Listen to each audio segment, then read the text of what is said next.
तो मैंने पहले मुल्तान सिटी में भी इसे दिखाया है, रहीमे सेंटर में और सकीना सेंटर में। किसी ने इसकी CPU रिवॉल्व की और किसी ने इसकी पावर चेंज कर ली और किसी ने कहा कि भी इसका लास्ट हल यही है कि इसका बोर्ड स्वैप करना पड़ेगा। तो यहाँ पे देखें दोस्तों, यहाँ पे जो है ना ये बिल्कुल ही इसका टच वर्किंग में नहीं है। ठीक है दोस्तों, में जो है ना I2C प्रोटोकॉल यूज़ किए गए और यहाँ पे सबसे पहले इसको जो तीसरे नंबर का है वो SCL मतलब सीरियल क्लॉक का है। अभी यहाँ पे जो है ना रीडिंग भी बिल्कुल ओके है, रीडिंग भी हमें ओके मिल रही है, लेकिन उसके बावजूद भी यहाँ पे इसका जो टच है वो वर्किंग नहीं है, बिल्कुल भी नहीं है। तो यहाँ पे रीसेट भी ओके है, यहाँ से फ्रीक्वेंसी बनती है और फ्रीक्वेंसी बन के जो है ना फिर हमारे जो है ना कनेक्टर भी आती है, हमारे टच से कनेक्टेड रहती है। तो अच्छा, अब दोस्त यही समझते हैं, कुछ काफ़ी दोस्त यही समझते हैं कि जो वोल्टेज है हमारी 240 मेगा ओम की, तो ये तो बहुत ज़्यादा है। ठीक है, ये तो यहाँ पे दोस्तों यहाँ पे हमें 1.8 वोल्टेज जो ना वो प्रॉपर मिल रही है दोनों टाइप के SG और SCL पे, तो ओके है सब जगह। तो दोबारा से इसकी प्रॉपर जो है ना हमारा टच वर्क कर रहा है। अस्सलाम वालेकुम फ्रेंड्स, TMZ मोबाइल जोन से मैं हूँ तारिक अंजुम। तो दोस्तों आज हमारे पास है इन्फिनिक्स का हॉट S3 X 573 और इसमें इशू ये है कि ये टच नॉट वर्किंग में है। तो ये हमारे पास मोबाइल आया है ज़िला बखर से और ये शॉपकीपर लेके आए हैं। तो पहले उन्होंने मुझे कॉल की कि सर आपके पास हॉट S3 का मदरबोर्ड पड़ा है, मुझे चाहिए, अगर यानी कि डेड भी हो तो कोई मुश्किल नहीं है, मुझे उसका बोर्ड स्वैप करना है। तो मैंने इनसे पूछा, मैंने कहा उसमें मसला क्या है, क्यों स्वैप करना चाह रहे हैं। तो उन्होंने मुझे कहा कि इसका टच वर्क नहीं कर रहा। तो मैंने पहले मुल्तान सिटी में भी इसे दिखाया है, रहीमे सेंटर में और सकीना सेंटर में। किसी ने इसकी CPU रिवॉल्व की और किसी ने इसकी पावर चेंज कर ली और किसी ने कहा कि भी इसका लास्ट हल यही है कि इसका बोर्ड स्वैप करना पड़ेगा। तो इसीलिए जो है ना मैं आपसे बोर्ड का कह रहा था। तो यहाँ पे थोड़ा सा जो है ना मैं इसको ऑन करके आपको दिखाता हूँ कि किस कंडीशन में। तो उन्होंने जब कहा कि ना भाई इसका मदरबोर्ड स्वैप ही करना पड़ेगा, तो उन्होंने कहा भाई कर लें, कोई मुश्किल नहीं है। तो उन्होंने कहा हमारे पास अवेलेबल है नहीं, आप अरेंज करके लाएं तो हम आपको स्वैप कर लेंगे। तो यहाँ पे देखें दोस्तों, यहाँ पे जो है ना ये बिल्कुल ही इसका टच वर्किंग में नहीं है। ठीक है दोस्तों, तो क्या है कि कस्टमर का इसमें काफ़ी इंपॉर्टेंट डेटा है। तो कस्टमर ने कहा कि मुझे मेरा डेटा ही चाहिए, किसी हालत में भी मुझे इसका डेटा चाहिए, काफ़ी इंपॉर्टेंट डेटा है। तो कोई मुश्किल नहीं है, जो है ना चलते हैं स्क्रीन पे, उसके बाद जो है ना देखते हैं कि इसमें इशू था क्या और कहाँ से उनमें जो है ना यानी कि मिस्टेक हुई है, तो उनसे ये फाइनल क्यों नहीं हो पाया। तो यहाँ पे थोड़ा सा मैं इसकी आई स्कैन कर लेता हूँ। तो यहाँ पे अगर मैं आपको दिखाऊं कि इसकी जो सेफ्टी कवर है वो भी निकाल के यहाँ पे जो है ना कुछ मेरे ख्याल से कोई ना कुछ चीज़ या फिर हाँ कैप हो सकती है, कैप यहाँ से मिस है। तो बहरहाल वो तो कोई मुश्किल नहीं है, हो सकता है ये शॉर्ट हो, इस वजह से उन्होंने यहाँ से रिमूव कर लियो। तो थोड़ा सा मज़ीद इसको जो है ना स्कैन कर लेते हैं।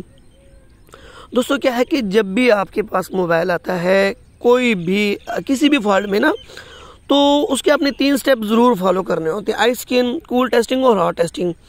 ठीक है ना, तो मैं 110% यानी कि कह सकता हूँ कि आपको इन 3 स्टेप में आपकी जो प्रॉब्लम है वो मिल जाएगी, आपको कहीं और जाने की ज़रूरत ही नहीं है। तो यहाँ पे देखिए दोस्तों, यहाँ पे भी जो है ना काफ़ी बुरी तरीके से जो है ना इसके सेफ्टी कवर रिमूव कर गई है। तो बहरहाल कोई मुश्किल नहीं है, जो है ना हम स्टेप 1, स्टेप 2 और स्टेप 3 यहाँ पे फॉलो करेंगे। तो यहाँ पे भी ठीक है, कोई मुश्किल नहीं है, थोड़ा सा यानी कि हाँ ठीक है, कोई नहीं है। तो अब क्या है कि फ़र्स्ट ऑफ ऑल जो हमारा स्टेप यही बनता था कि जो है ना यहाँ पे हमने इसकी स्कैन करनी थी, उसके बाद कूल टेस्टिंग करनी है हमने। यहाँ पे मेरे ख्याल से इसकी जो BQ है प्राइमरी IC, उसको भी मेरे ख्याल से दोबारा से यानी कि लगाया गया है। तो बहरहाल कोई मुश्किल नहीं है, हमने अपने तरीके से ही काम करना है। तो अब क्या है कि सबसे पहले हमें ये कंफर्म होना चाहिए कि हमारे जो हम जिस फॉल्ट पे काम कर रहे हैं तो हमने कहाँ पे काम करना है। तो उसके लिए हमें ज़रूरत होगी बोर्नियो की।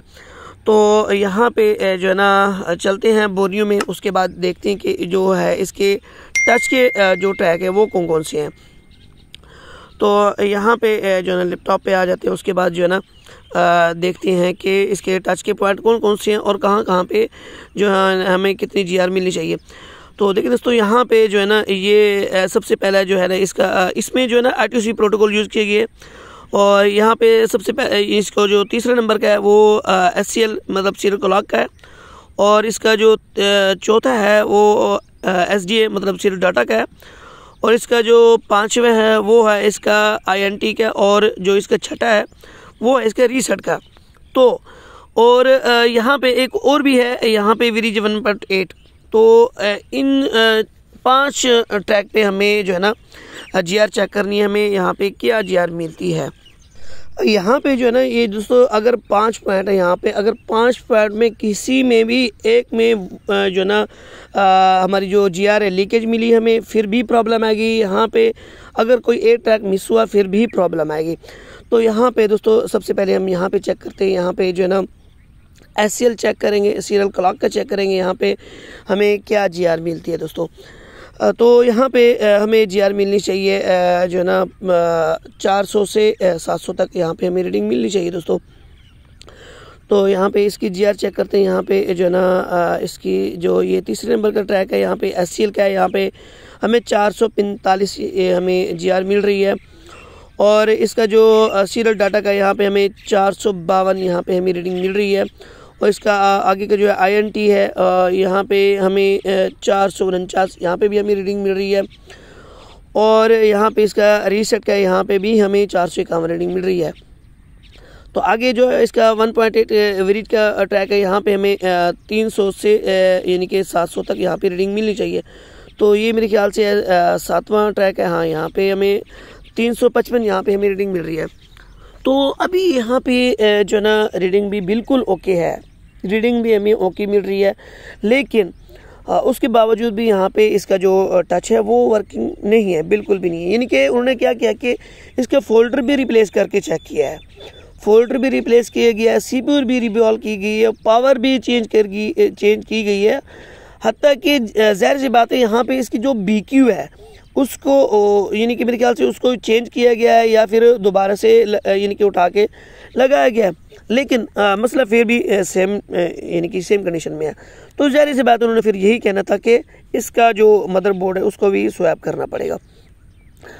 तो क्या है कि यहाँ पे इसको मैं थोड़ा सा ऑन कर लेता हूँ और उसके बाद अगला जो स्टेप है मैं आपको बताता हूँ। क्या है दोस्तों, आपने 3 स्टेप फॉलो करने हो। तो जैसे मैं आपको हर वीडियो में यही कहता हूँ कि कूल टेस्टिंग और हॉट टेस्टिंग और आई स्कैन, तो इन 3 स्टेप को आपने ज़रूर फॉलो करना होता है। तो यहाँ पे मैंने इसको ऑन कर लिया है और उसके बाद जो है ना यहाँ पे इसके वोल्टेज चेक कर लेता हूँ। अब यहाँ पे चेक करूँगा मैं पहले यहाँ पे इसके जो VRIG 1.8 है तो वो चेक करूँगा यहाँ पे हमें क्या वोल्टेज मिलती है। तो दोस्तों क्या है कि अगर यहाँ पे वोल्टेज ड्रॉप हुए फिर ज़ाहिर सी बात है प्रॉब्लम आएगी। यहाँ पे अगर हमें 1.8 यानी कि VRIG 1.8 नहीं मिलते तो फिर भी प्रॉब्लम आएगी। तो यहाँ पे जो है ना मैं इसके वोल्टेज चेक कर लेता हूँ। यहाँ पे जो है ना हमें 1.8 मिल रही है। तो उसके बाद यहाँ पे SCL चेक कर लेता हूँ। SCL 1.8 यहाँ पे भी हमें मिल रही है। और यहाँ पे SDA यहाँ पे हमें वोल्टेज नहीं मिल रहे। तो यहाँ पे भी हमें 1.8 ही मिलनी चाहिए थे। यहाँ पे हमें यानी कि कुछ मिली वोल्ट मिल रहे हैं, यानी कि आधा वोल्ट से भी कम। तो ज़ाहिर सी बात है जब 1.8 होंगे तो आधे वोल्ट से क्या हमारा प्रॉब्लम सॉल्व होगा, नहीं होगा।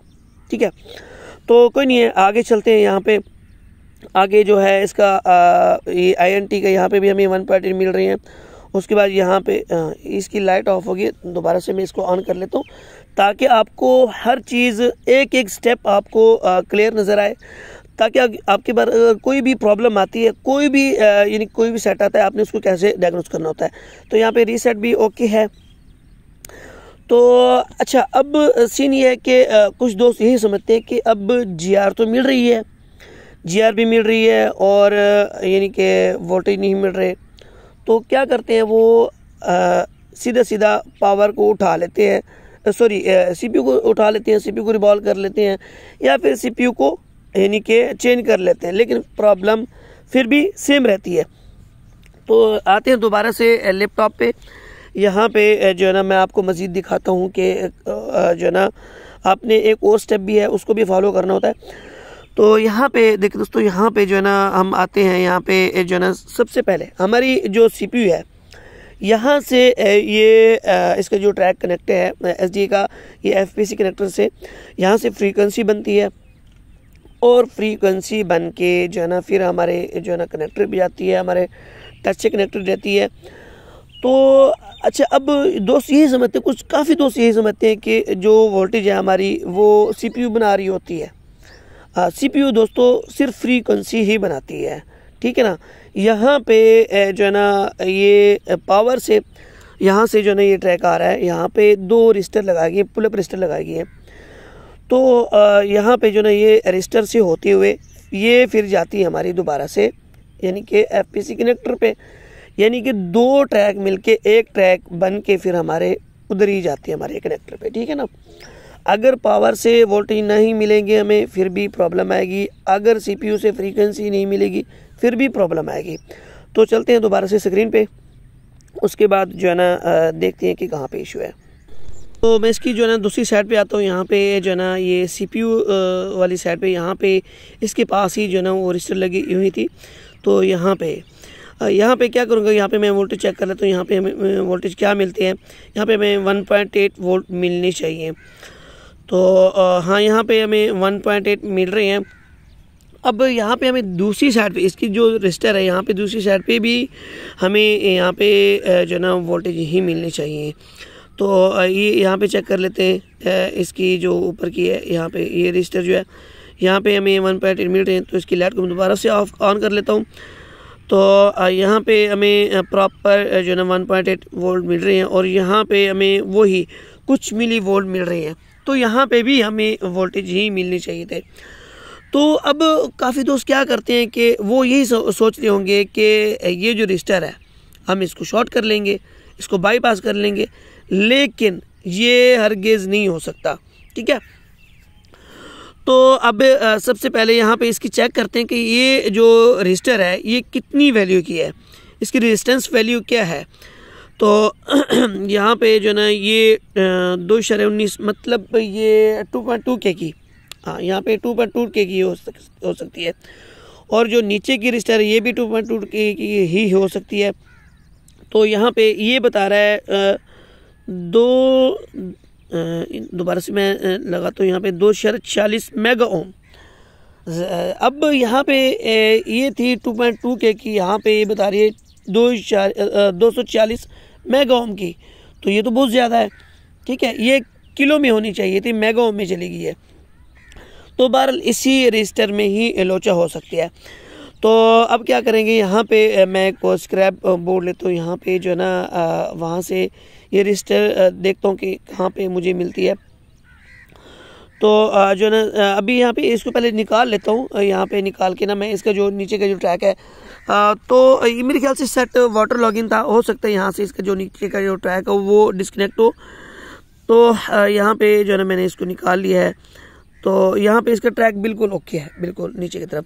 तो चलो ठीक है, ये भी सही है। तो दूसरे मदरबोर्ड से यहाँ पे मैं इसकी रजिस्टर को फाइंड आउट कर लेता हूँ।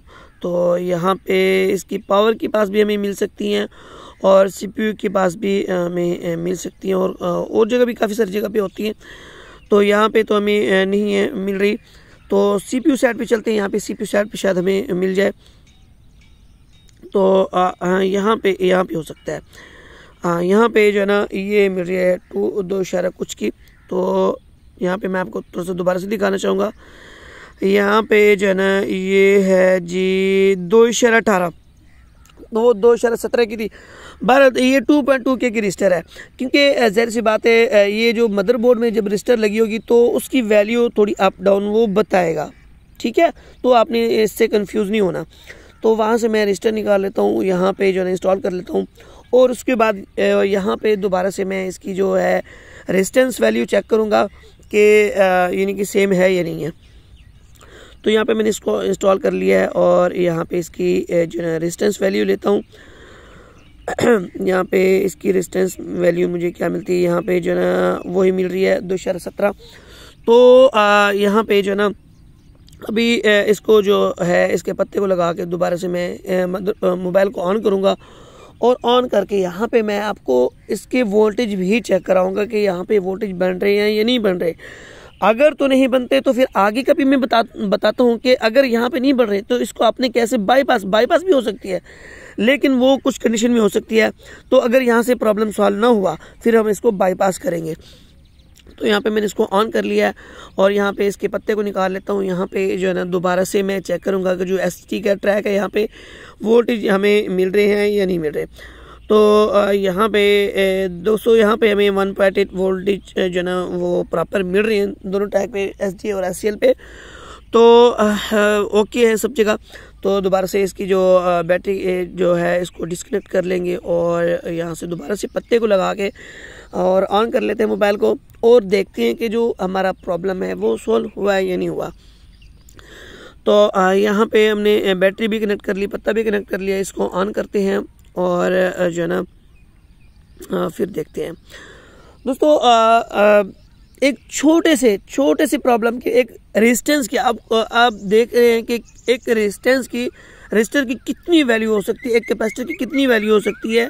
यानी कि कुछ लोग दोस्त कहते हैं कि एक कैपेसिटर है या रेजिस्टेंस है ये फ्री में, नहीं, कोई बेवकूफ़ थोड़ी है कि उन्होंने कि ये चीज़ें ऐसे फ्री में लगा दी हूँ, यानी कि फालतू में लगा दी हूँ। ऐसे नहीं होता, हर चीज़ का कोई ना कोई रोल ज़रूर होता है मोबाइल में, ठीक है। तो यहाँ पे थोड़ा सा इसको ऑन होने देते हैं और उसके बाद देखते हैं कि यहाँ पे जो है इसका टच वर्क करता नहीं करता। तो यहाँ पे देखिए तो यहाँ पे जो है ना अल्हम्दुलिल्लाह जो है हमारा प्रॉब्लम सॉल्व हो चुका है। यहाँ पे थोड़ा सा मैं माइक्रोस्कोप से निकाल के मैं आपको दिखाता हूँ। यहाँ पे जो है ना ये प्रॉपर जो है ना हमारा टच वर्क कर रहा है। तो दोस्तों एक प्रॉब्लम छोटी सी थी, इतना कोई बड़ा मसला नहीं था, आपने सिर्फ सेटअप बाय सेटअप काम करना होता है। तो दोस्तों उम्मीद करता हूँ कि आपको इस वीडियो से बहुत कुछ सीखने को मिला होगा। अगर आप हमारे चैनल पे पहली बार तो चैनल को जरूर सब्सक्राइब कर जाएं दोस्तों, ठीक है। और अगर आपको वीडियो पसंद आए तो अपना एक लाइक ज़रूर बनता है दोस्तों।